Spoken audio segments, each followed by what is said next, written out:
Hey y'all, it's Dana, the Marigold Shepherdess, and today I want to talk to you guys about combing wool.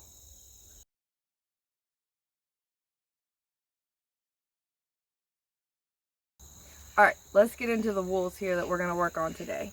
So the first one I want to show you is from this princess fleece. I call it a princess fleece because this sheep was coated. Kept the vegetable matter out, it kept the tips clean, they changed off the the coats so that the tips didn't get matted, and I'm telling you, this fleece is pristine. This is from a CVM fleece from North Carolina, and it is absolutely like the cream of the crop. This, when you are combing wool, this is what everybody dreams of right here, is this kind of wool here. And then we've got this wool, which is very different. It has got muddy tips, it's got a lot of jumbling going on, it's got a lot of vegetable matter in it, and it's not as long of a staple length, still very combable even at this staple length, but it's you're not going to get as much roving from each combing that you do, just because the staple length is rather short. In fact, most of these others that I have in here, the staple length is a little bit shorter. So that's the, this is Gulf Coast native. This is from one of my sheep. And I grabbed this sample because it actually has two different kinds of wool in it that we're going to talk about. Okay, so now there's this one. And this fleece looks all jumbled, but I promise you, these locks are actually quite long. So that's a nice long lock on this Tunis fleece, but the tips are very muddy, and as we'll see later, there's some other stuff going on with this fleece as well. This is the other fleece that everybody dreams of combing, but actually, wool like this from long wools, this is from a Cotswold, wool like this from long wools can be a bit tricky to comb. And the reason for that is that you can see it right there. The fibers just kind of want to fly away. They're very slick, and the combs can have a very difficult time catching the fibers as they slide through them. And then last but not least, we're going to be combing this fuzzy dude here. This is from a ram. It doesn't smell bad when you wash your wool correctly. It doesn't smell rammy. And the locks on this are indeed pretty short. Still not too short to comb, but they're pretty short. But there's also something else going on with this fleece. And that is, this fleece is double coated. It's hard to tell from these locks, but there's two different types of wool in this one lock. And so we will talk about how to deal with that when you're combing. Combing 101. The tips are pointy, sharp, and dangerous. So you do not want to put any part of your body over the top of the tines. Where you don't want to lean over them, you don't want to put your hand over them, and when you're using them, you definitely want to point the tines away from you as you make each pass. So we're going to take this one, and whenever you set your comb down, you want to set it down tines down. So have a nice spot where you can put them down where you're not going to damage the tip of your tines where it rests on the floor or messes up your floor. You may want to get a little basket or something to keep them in.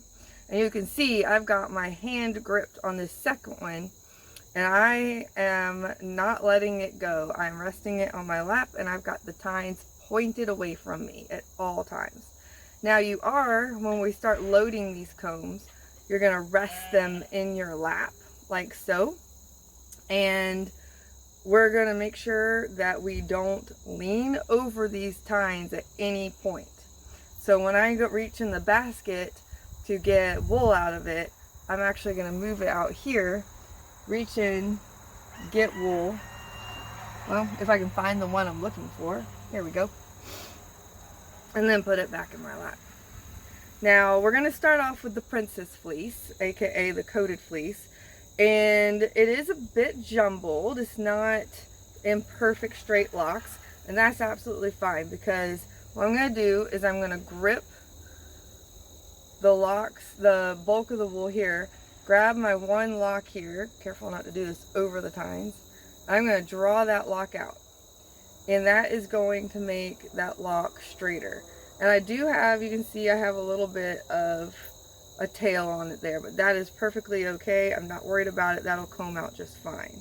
What you don't want is if any part of the lock up here is folded over like that, you want to straighten that out and make sure it goes back into place. All right, so you want to make sure you identify, this is the blunt tip, this is the cut end. You want to make sure you know which end is which, because you're going to put the blunt end on your comb, and you want to make sure that you get it as close to, I'll put this on here and then I'll show you, close to the edge of that blunt end as possible. Now we're going to repeat that. So once again, I'm going to grab the bulk of the locks here, and I'm just going to pull another one off from the tip. Make sure it's straight, make sure that all that's there. And you got to be careful when you're putting these on, because it's really easy. If you're not paying attention, you're going to stab yourself. If you have some part of this that's a little bit funky, you can pull off a chunk of it, and then you can go in and you can pull off your single locks. And I actually find that if you've got your cut end is bunched up like that, if you go in and you just pull off locks, little locks from that, it will straighten those blunt ends out and make it much easier to get on your comb. Okay, so what I'm going to do is I'm going to use the second comb to just gently go through the very ends of those locks. And you can load more onto your comb, and you can see more is coming, getting pulled off in little strands. I'll just go back, pick those strands up, and then go back into picking up the main locks. And one of the things that you do have to worry about with this, one, is that this end will curl up. So this will curl up. Gee whiz, that does not want to stay on my lap well, does it? These ends will curl up and they'll try and catch themselves into what you're doing. So there's a little trick for that I'm going to show you in a second. I should have just put this on the ground instead of back in my lap if I didn't have my hands on it. See, you're learning all kinds of things from me, including from the mistakes I made. Let's continue this. And you do want to get, I want to show you this in the back here. See how light that is through there? I'll hold that up there so you can see it. See how little material, how little wool is back here? Because I'm getting the very tips of this on here. That little flyaway is not going to behave itself. And if you get a mess like that, just stop, sort it out.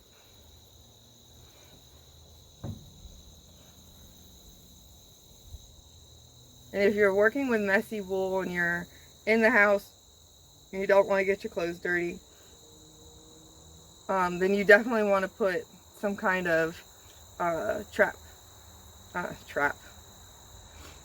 If you are working in the house, or if you don't want to get your clothes dirty and you're working with really dirty, messy wool, then make sure you lay some kind of catch-all in your lap, a piece of cloth of some sort in your lap to catch everything, so you can just take that outside and shake it out. Okay, so that's what's left over. Not bad, is it? In fact, I think I can get that last little bit right there. Yeah, that wanted to come as well. Once you start getting these little neps crossing over to here, you want to stop. And like I said, this is princess wool, so I'm not going to have a lot of waste after each time I comb. So that's a little bit of waste from that pass. And now we're going to go back, and you can either comb from the side like that, or you can comb underneath. But when you comb underneath, watch this hand. You do not want to bring that comb up into your hand. So always keep the angles right so that comb never comes anywhere near your hand. Never point it towards your face when combing, ever. I know it's really easy. You really get into what you're doing and you just kind of lean into it. Don't do that with this. Please keep that in the back of your mind at all times. Being a little more aggressive with this pass, I want to kind of run through this wool on this side a little bit more. You can see I rotate those combs around a bit. The other thing you need to watch out for if you're going underneath is you can push all of your material off the second comb. So make sure you keep that down where it's supposed to be. If it moves, stop everything, move it back. And a lot of that is just keeping your angle right so that as you comb underneath, you're actually pulling that fiber down on this comb rather than up, because it's really easy to go like that and then you're going to pull all your fiber up off of that. There we go. Go from the side, and you can actually get yourself when you're going from the side as well, so make sure you're aware of where your hands are at all times. All times. I think once again that is all the waste we're going to get off of that, and you're going to see the difference. I'm going to hold on to this waste so you'll see the difference between this fleece and some of the others. And I'm not praising, you know, this wool to the heavens just to be like, always buy princess fleeces. I just want to show you the differences. And these other fleeces, like, they look kind of rough right now, but when we get done with them and they've been all combed out, you'll see that you can get treasure from something that doesn't look that great. So I'm going to do 3 passes on this. I don't know that it necessarily needs it, but I've been doing 3 passes on this, and I need it to match with my other comb top that I'm spinning. So if you do 3 passes on your first thing of comb top that you spin, you're really supposed to do 3 passes every single time on all the follow-ups. See how now it wants to curl up? It really wants to curl up. So we're going to fix that. Now you could get a spray bottle that has a little bit of soap in the water and just very gently spritz it so that it lays down, or a little bit of oil so it lays down. But this is the problem with this, is that it's bunching up here, and as it bunches up here, it's wanting to curl up. So what I'm going to do is I'm really going to stress that angle. Stress that angle. And it failed. It was working earlier. It usually works. There we go.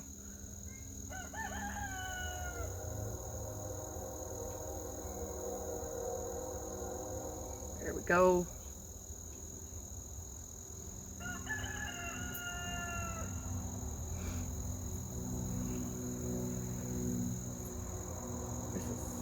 Coming off really easy. I'm gonna stop for a second because you're still gonna, every once in a while you'll have, if I need to hold this to examine this, I'll put it between my legs like so. That wasn't even a nip, it was just a tangle, and now that it's out, it's fine. I think that actually is a little piece of fuzz. Okay. When I get to that Cotswold, I'm going to do something that's going to make people go, "Woo!" who are veteran combers, but it works for me. Works just fine. I've never had a problem with it at all. I suspect that there's some other people out there who do wool prep who do the same thing. They just don't want to admit it. Alright, so I'm going to move that around a bit so it's not quite so tight to get off of here, and then I'm going to draft it off. If you have a set of comb holders so you can bolt your comb to a table so that it doesn't go anywhere, then you can use a diz to get your comb top off.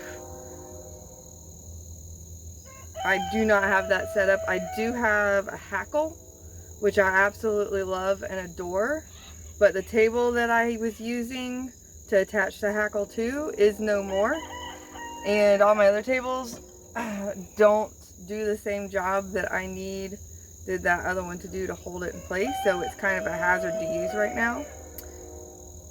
Ta-da! Perfect ball of combed top. Absolutely delightful to spin with. So that is the Princess Fleece. So that is if everything with your wool starts out right. So let's look at some of our problem childs. And let's look at the ultimate.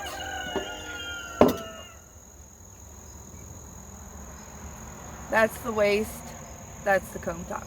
So you can see not a lot of waist with that, which is ideal. Let's look at our problem children. Let's start with, this is the Gulf Coast native.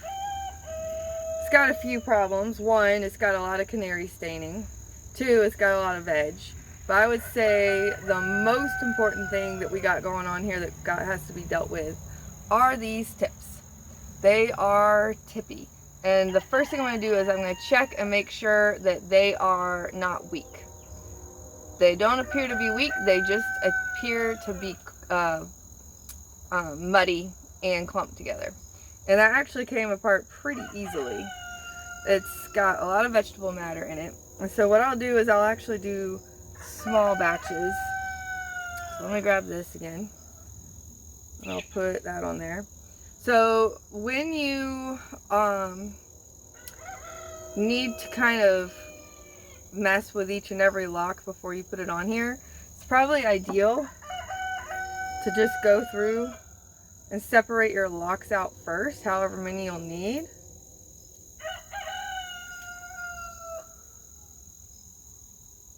Alright, and when you get little bits like that, check and see if you can use them. That's pretty much a tangled mess. I'm gonna put it in waste. And I am combing, one of the reasons I'm combing this fleece instead of carding it is because it is full of vegetable matter, and combing it will help get a lot of that vegetable matter out. That bit's not too bad.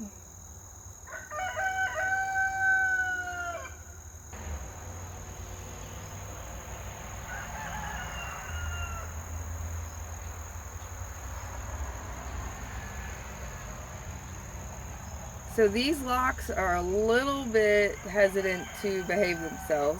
I'm going to go in, before I put it on the comb, I'm going to break up those tips. Same deal. Want to try and get as close to that blunt cut end as possible. Fortunately, these aren't so muddy, and so they're not actually clotted or felted, so I don't need to take a flicker to them. That'll be later with the different fleece. And some of these look a little suspect, but if you hold the blunt end and pull it out, you can see whether or not it'll be okay.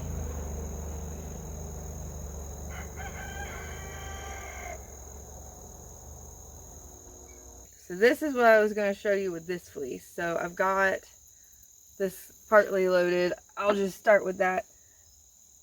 But as I was going along in this fleece, I came across part of it that looked like this.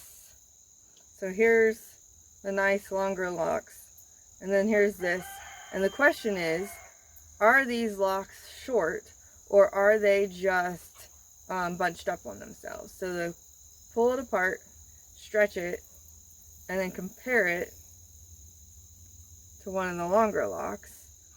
And as it turns out, part of this fleece is very relaxed, so the locks look long, and part of this fleece is really crimpy. And so if you, whoops, part of this fleece is falling apart. Cut that out. There we go. And part of this fleece is really crimpy. And so if you actually stretch this out, they're the same length as the relaxed one.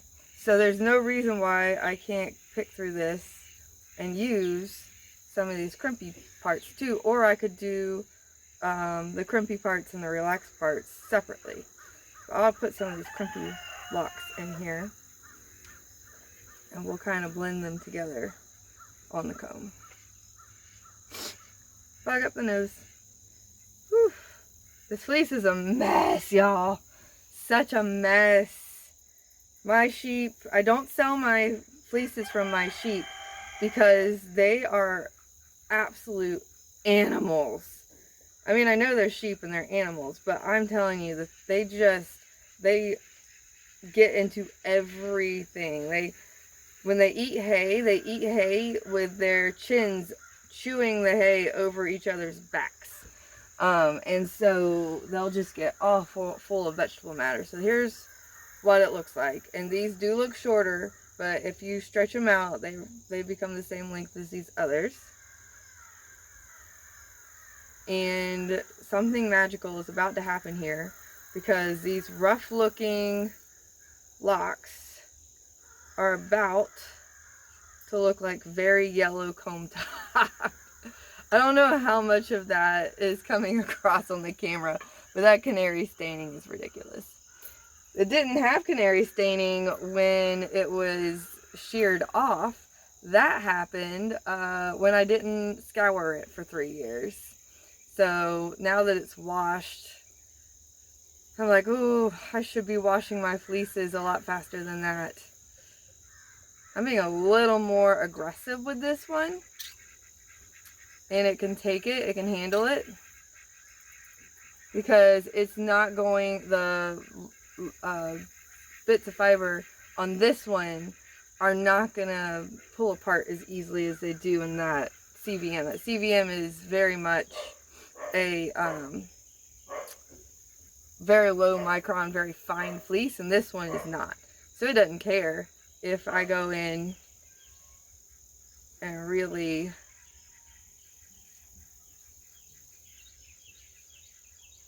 go at this, because I gotta get that veg out. This will get that veg out. So you can see how much more violent, that's not a good word.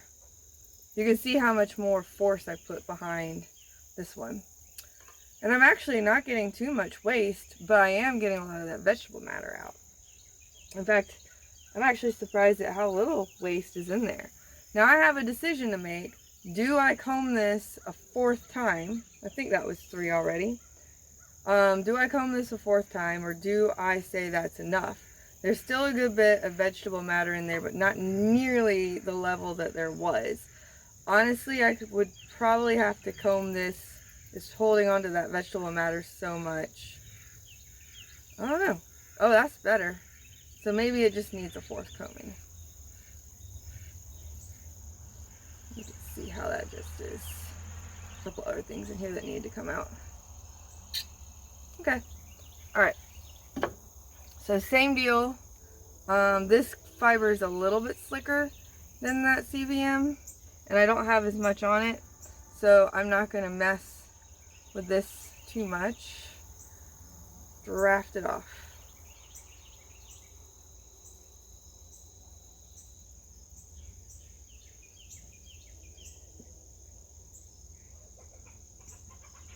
I'm drafting it. Any little bits of vegetable matter that's still in there is actually falling out. And then if there's any left after even that, it will come out during spinning a lot of times in fleeces like this.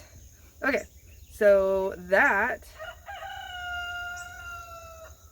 if you can believe it, that used to be that. So you can turn even some grungy looking wool into some nice, beautiful comb top. And this, I'll just dye it. I'll just dye it so that you can't see all that canary staining. I may just lean into it and dye it some shades of yellow. We'll see. Okay, so that is the Gulf Coast Native. Let's pull out this tunis.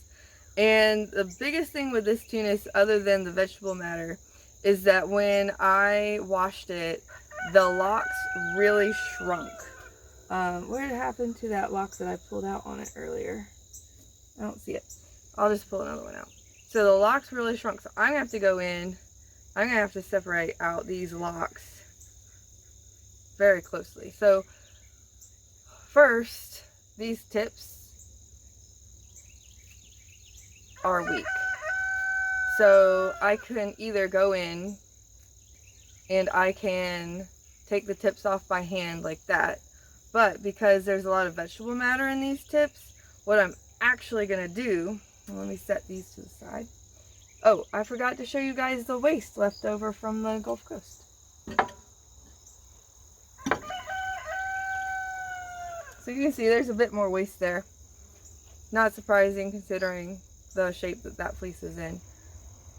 And you can still use this. There's nothing bad in here other than vegetable matter. You could still use this for stuffing, for origami or a toy or something. So that is that. Okay, so Tunis. I'll leave that in there. Alright, because of all the vegetable matter and the tips of this, I'm going to use my flicker brush to get the tips out of this. And you're supposed to lay it in your lap and you're supposed to go like this. I rip my fingers up like that all the time. So instead, I'm going to approach it like this.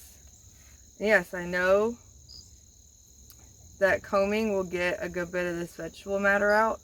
But if you've got a lot of vegetable matter, combing is not going to get all of that out. And flicking it is really going to help. I'm not going to do the base because what I find with this Tunis is that when I turn it around and I do the base, a lot of this lock will have clumped down there and I just end up flicking out like half of my lock.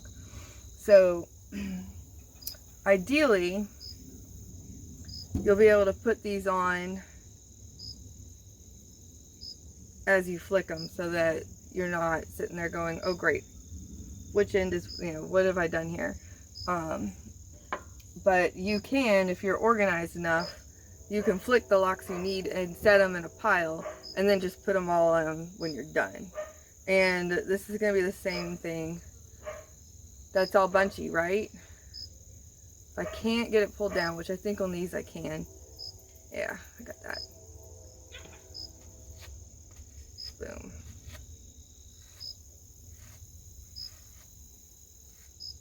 And this takes a second. It does. I'm not a huge fan of flicking locks. It's not my favorite. Not being very organized either. I'll put you there. That doesn't want to come down as well. So I'm going to take a second. I'm going to separate all three of those.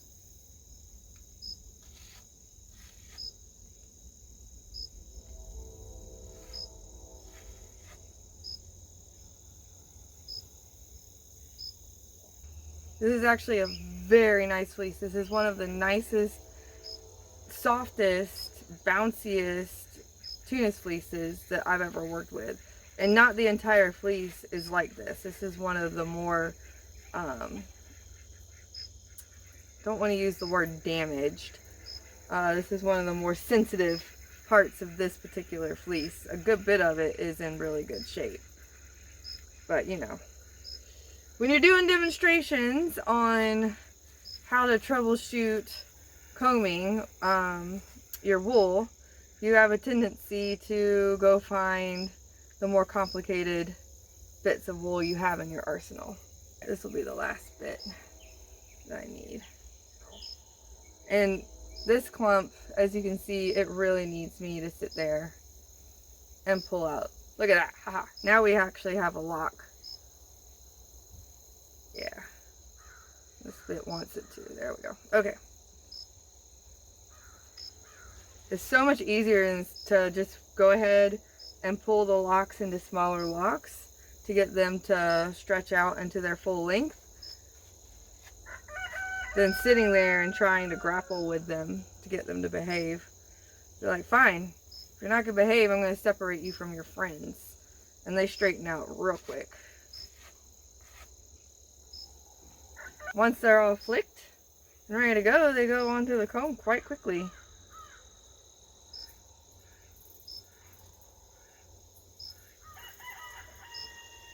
Now tunis is what I call scrunchy, and it has a tendency to really want to scrunch up on itself, which is why you could see that those locks had shrunk a good bit, because they, before I washed them, they were, you know, that long, and after washing they scrunched up, and even after I pulled them apart, they're wanting to scrunch up again. So it's a bit of a scrunchy wool. If you want bouncy wool, this is great wool. And I'm going to take this, I'm just going to see if I can get, alright, so that's probably more off of there than I want. But that's what it's going to do to me. And you know what? I'm not going to worry about it because I can do more passes to fix that.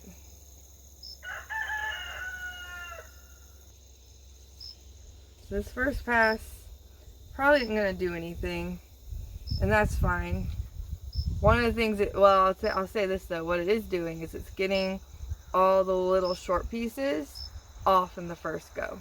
So those are all the little short pieces that aren't going to be very good for spinning in your comb top anyways. That wasn't so full of big heavy veg, I might be able to use it for something else, but we'll see. Now I'm going to do just a little bit off of there at a time. And when you get the rhythm down for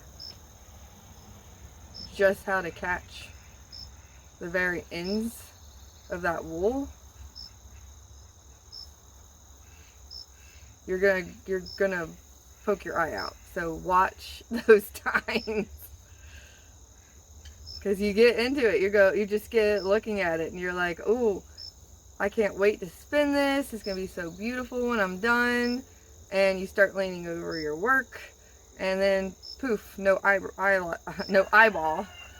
So watch your face. Alright, so that's better.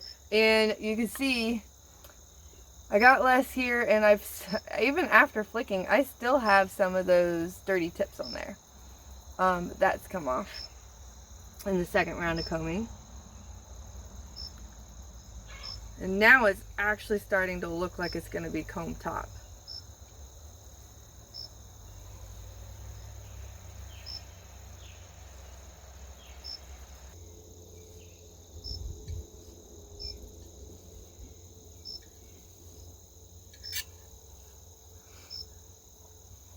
Alright, two things. One, now that we've worked through all that dirt, you can see that true color of that tunis, that lovely off-white oatmeal-y color. Two, that looks so short, but it's not. Literally not. Like, that is the lock. But like I said, it's all scrunchy. So with scrunchy ones like this, you don't want to overload your combs. You can put more on there than I did for this demonstration, but be careful you don't overload your combs, because they will bunch up here at the base of your combs, and I mean, look at how high that wants to go. So when you draft this, you will see just, I haven't even started drafting. That's just how long the lock is. There we go.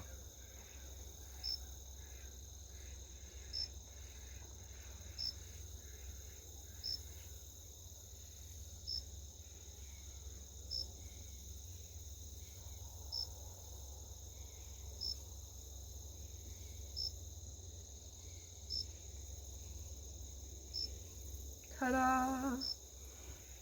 And you want to stop drafting when, like, these are shorter fibers, and that would be at the end of your comb top and make things difficult for spinning that last little bit. And there's little bits of neps in there. So when you see those short fibers and those little neps in there, stop.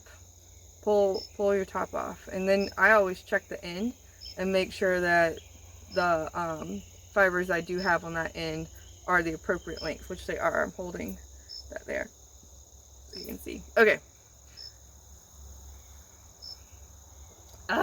Wow. Can you believe, once again, so you can see what combing can do. We had this mess of wool that looked like it was going to be a bit of a challenge to pull the locks apart and get clean and everything. versus that beautiful comb top. And I can actually say in my videos, try this at home. Alright, so I would say though that that's not the most difficult one I have in my arsenal here. Let's get out. The last two here are going to be a lot of fun. The Cotswold. Now the Cotswold, it seems like it's going to be easy because it's got nice long locks. Look at that. That is a good 7-inch lock right there. Now these locks aren't they're not too bad with the vegetable matter. But they're huge. Like, look at how much wool is in there. And I'm going to make this easier for the combs. Get that little bit out. I don't know what that's doing in there. I'm going to break these locks down into more manageable ones. So that'll be the first thing I do.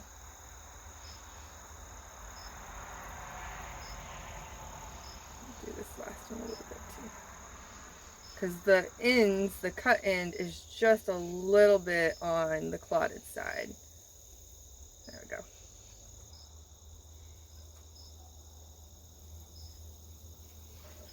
Alright, so that's the second cut of gigantic proportions. So what I'm going to do is I'm going to come in, I'm just going to pull that out. I can maybe use this lock for something else and something else, but I don't want it in here because it's not the same length as the rest, so I'm going to put that over there. And let me put a little bit more on there. More second cuts. So of this piece, I really only want this long piece. There we go. Actually, I'm going to...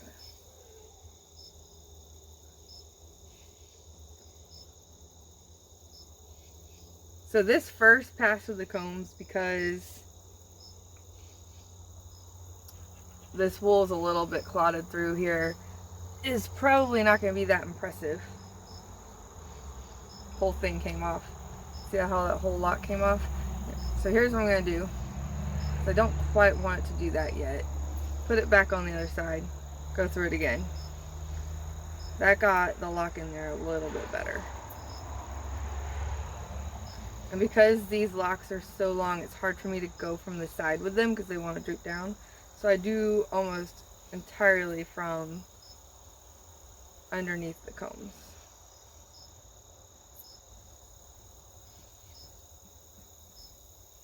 Whoops.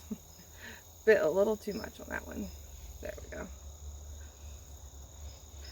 And then these are really short pieces. I don't want them in there, and it's not much waste anyways. Alright, back through.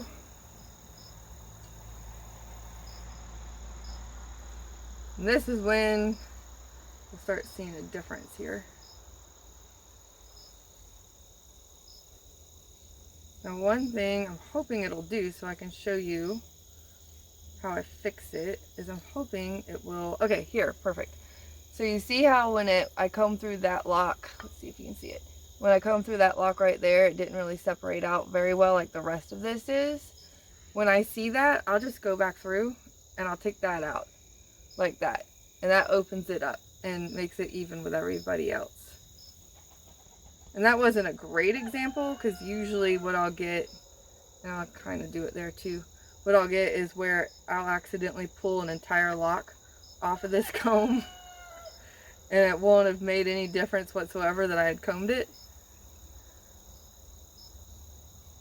And so I'll just go through. Let me see if I can grab, well, yeah. Same with that one. Let's see if I can get it right now. It's being stubborn. Does not want to conform. It's a rebel.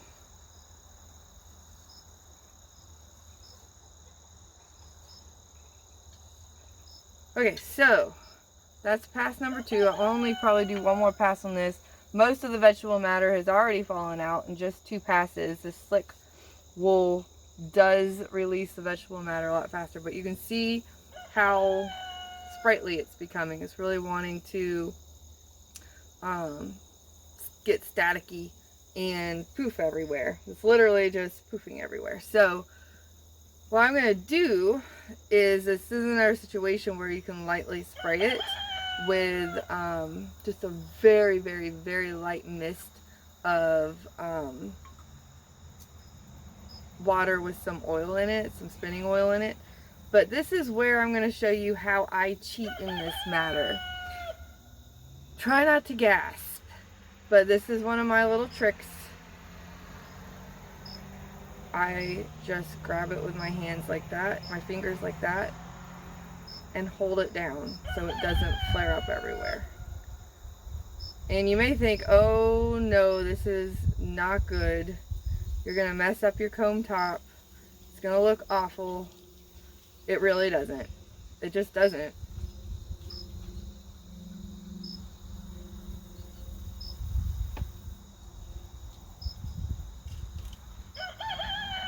And you will see in a second how that works.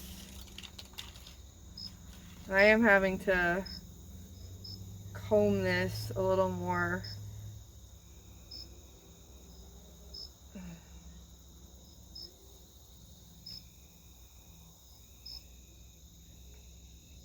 Further into the wool than I'd like.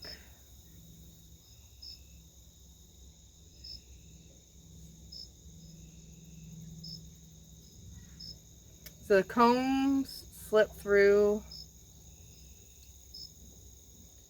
this slippery long wool like crazy. So you may have to be a little more drastic in how you get it off the combs. Look, it's fine. In fact, because it's so smushed down, it's going to be easier to draft off the combs without it escaping everywhere. So I'll just move that around a bit. Start at the very tip with that.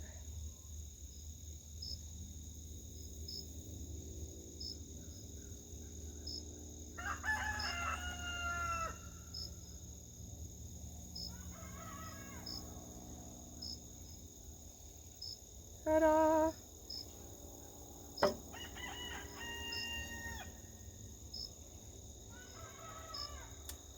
My rooster and my neighbor's roosters are having a crowing contest. It's very nice of them. It's so cute. So from this to this. So that just leaves the double-coated fleece. This fleece is actually a lot of fun. This is from a Clun Forest sheep that is 1/4 Icelandic. And fortunately, the tips are not clotted or tippy or muddy. And this fleece actually, let's pull off a lock here, is pretty short. It's got some good disorganized crimp in it, so it will stretch out some. But it's fairly short, and I don't know if you'll be able to see. Let me see if I can. And you can see that it is got two different kinds of wool in it. So I'm going to go ahead and I'm just going to comb the entire lock, because it's going to help separate out the two types of wool that is in this fleece. You're not going to be able to comb something much shorter than this. This is actually pushing it. But if you want to try, then you certainly can. There's no rule saying you can't try, right?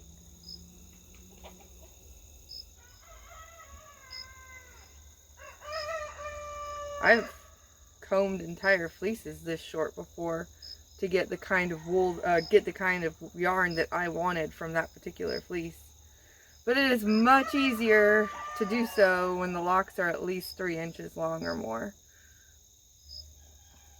My favorite length lock to comb is between 4 and 5 inches. That's a good length to do combing on. Okay, So I actually filled that up a little bit more because I need a little bit more of the two different types of wool that's in this fleece. And what we'll do is we'll go ahead and we're just going to comb this like normal. It's going to be in the drafting that things will be different.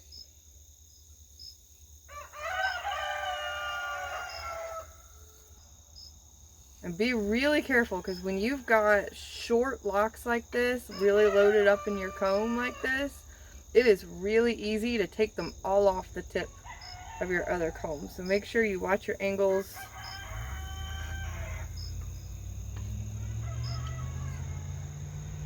Because it's really annoying when that happens. It's hard to fix that.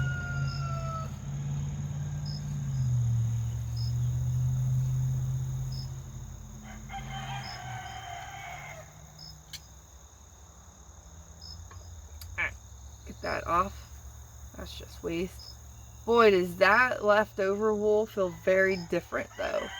It does not feel the same. I can feel this is kind of rough and scratchy, and this is much softer.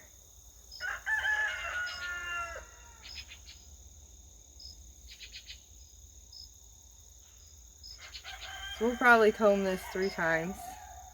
I just love it when you do that first pass and you're like, ugh, I don't know how this is going to look. And then you start doing that second pass and it starts looking like comb top. And you're going, oh yeah, nope, this is good. This is good. This is what I wanted. This is going to look amazing when I'm done. Really quick, I'm going to stop. That is the inner, softer, downier coat right there. And that's the harsher outer coat right there. You can see the difference already. I'm going to go ahead and finish this pass, because I want to do one more pass. That's pretty much all on top right now. You can really see the difference in that last little bit. Can I get one more off of there? No, that's it. Okay. Pull that off. Oh, I didn't put all that tunis on there. It's going to be the last pass.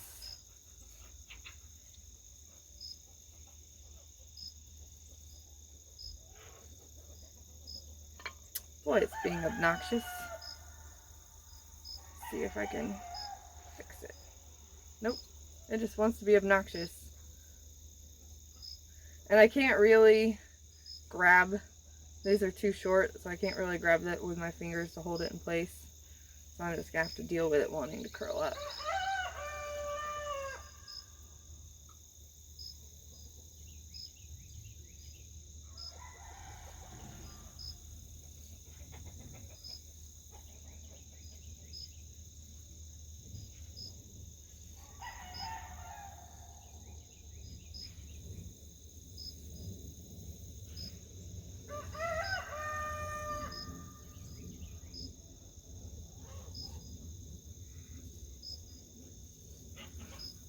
The double coatedness in this fleece is fairly subtle. So that's going to make it a little more challenging to know when to split this fleece. And honestly, with this fleece, I wouldn't comb it. I would just card it, and I would use it like that. But this is a how to comb awkward fleeces demonstration. So we're going to use this awkward fleece as a demonstration. Okay, so when I draft this, I'm going to be very careful to not reach too far past the tips of the next one to draft it. Because I'm going to draft off all the longer bits of wool first, which is the outer coat. And that should come off together without bringing the undercoat with it.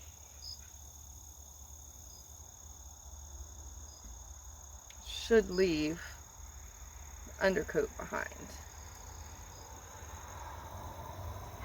And there it is.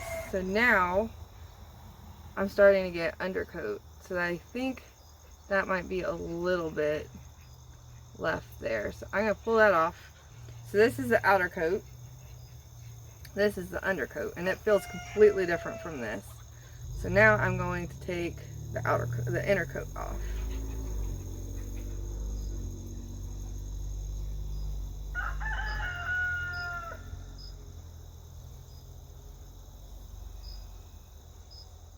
And there's not a huge difference in the two coats, other than just a little bit on the length and just softness factor. So let's see if we can tell the difference between these two. Inner coat. I can definitely tell that the micron count on this one is bigger.